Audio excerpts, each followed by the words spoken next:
joke. It happened that the cowboys would choose one from among them to stay back at the campsite to make food while the others chased wayward cattle. Naturally, the designated cook soon bored of the task. So he said to himself, if I make the food especially terrible, someone will surely offer to take my place to escape the horror. In due time, the other cowboys returned from the range, tired and hungry. As they sipped the soup, tortured expressions contorted their faces. Finally, one of them spoke.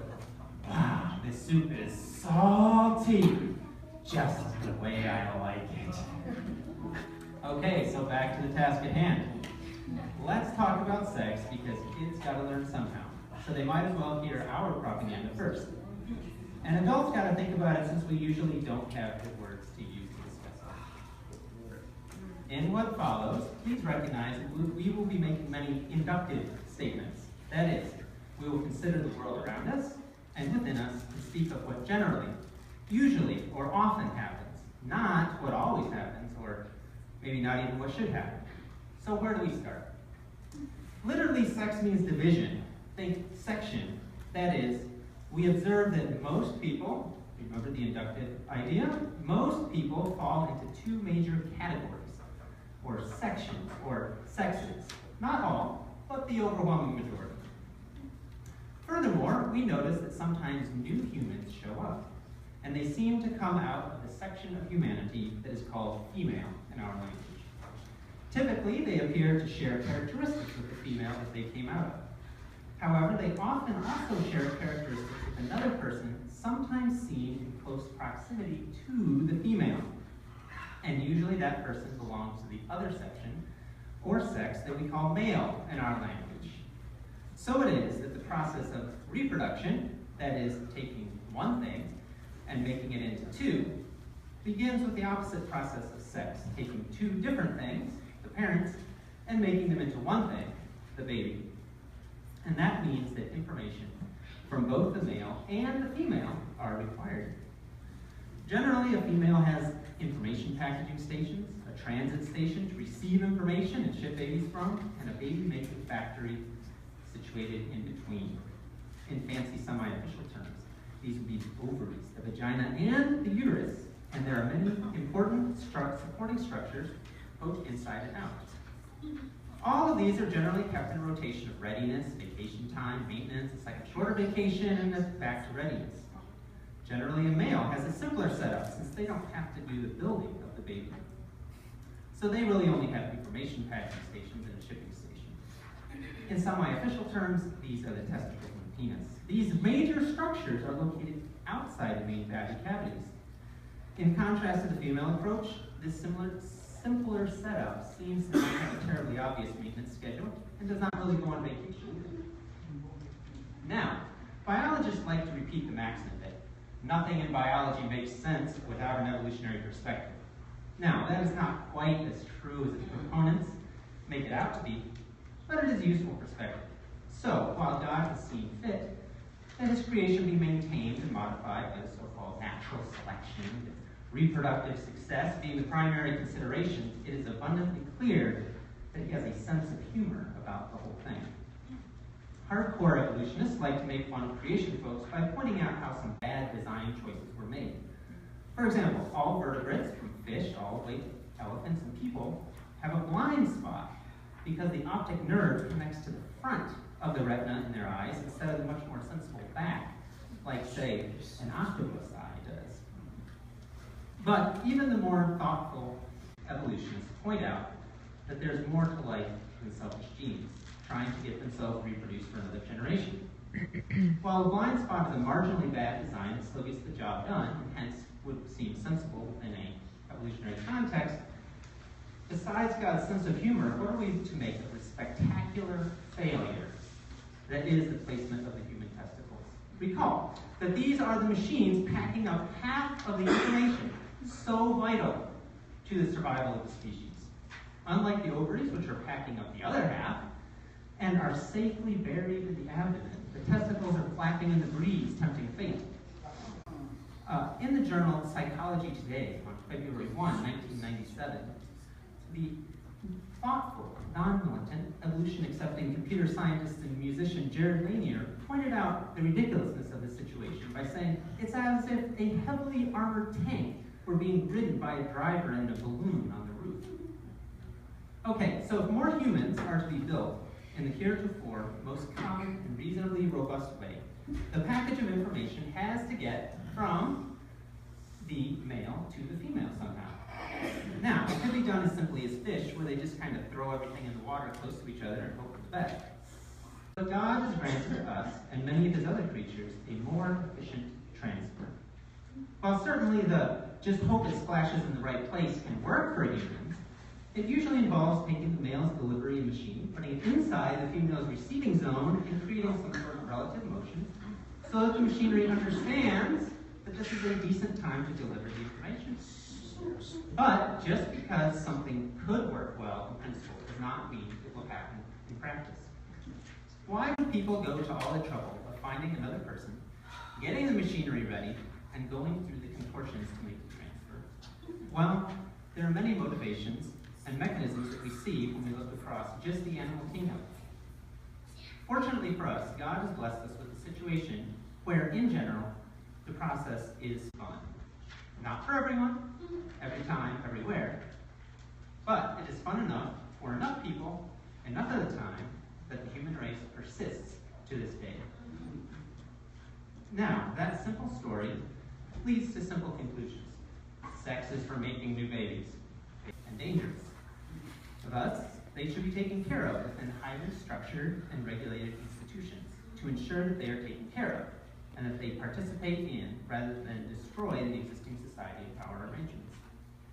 In practice, this means that babies should only occur within a marriage with adequate material resources. Okay, I think that's a decent principle to start with. But the danger is that the simplistic argument often gets overextended. This usually leads to overregulation to avoid under-resourced and under-indoctrinated babies, or to strictly promote more babies to the exclusion of everything else. The regulation becomes an end in itself. Either only powerful me should have fun and no one else, or if I can't have fun, neither can you. But there is a problem. The process can be fun, and it can be more than just a vagina around a penis and wiggling. Various parts of the body, near and far, involve themselves, especially the mind. And obviously, part of it is hardwired in.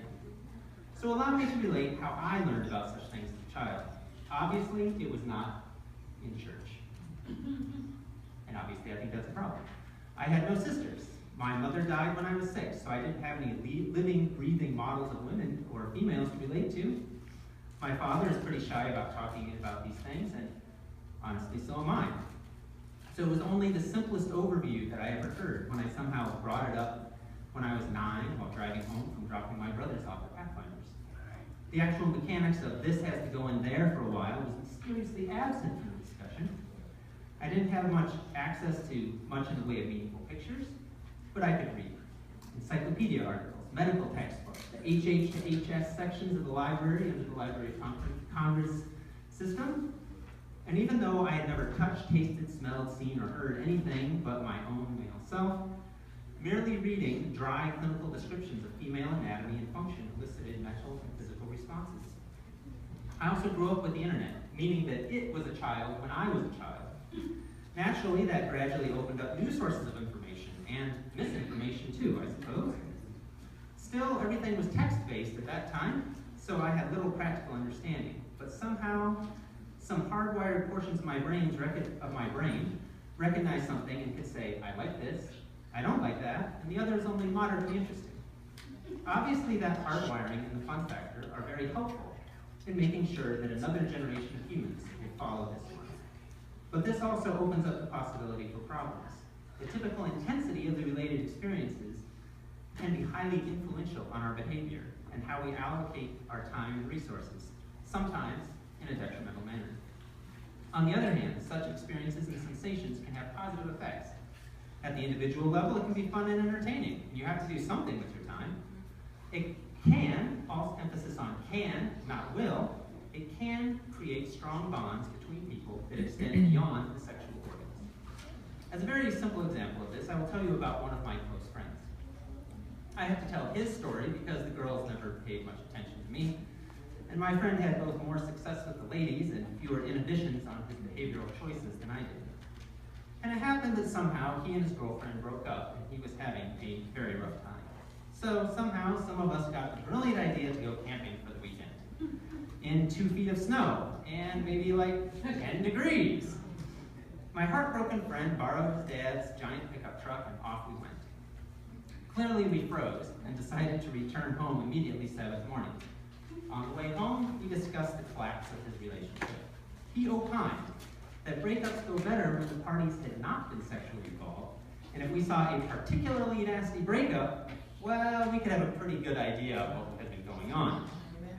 Of course, if it can lead to a nasty breakup, it can also lead to the opposite under the appropriate circumstances. And whatever happened to them? Well, after many years of breaking up and making up, I officiated their wedding 10 years ago, and they are one of the more committed and stable couples that I know.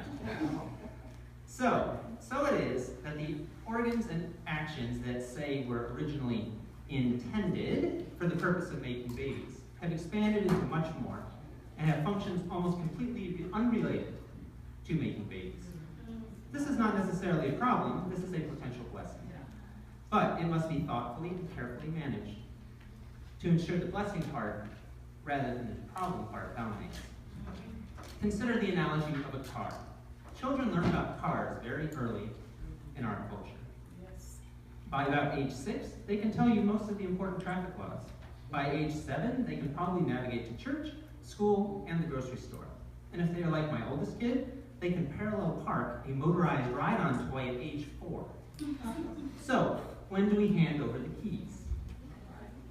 When I was a kid, it was like 15 for a permit and 16 for a real license. And then society noticed that 16-year-olds crash a lot of cars, and 17-year-olds, a few less, and that exercising good judgment doesn't become even a part of the plan until, say, 18 or 19.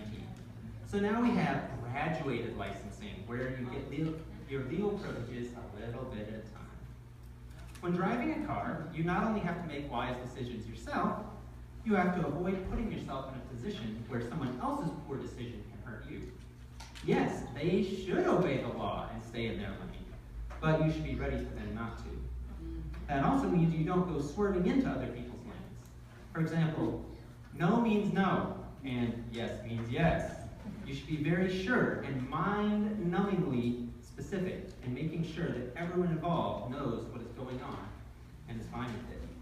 And just like cars, knowing about sexual matters is one thing, but exercising good judgment is an ongoing process.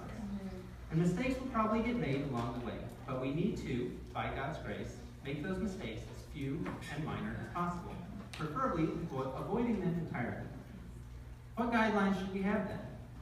With respect to the original function of sex, there really is never a good time to have a child. But there are better times and worse times. During high school, worst time.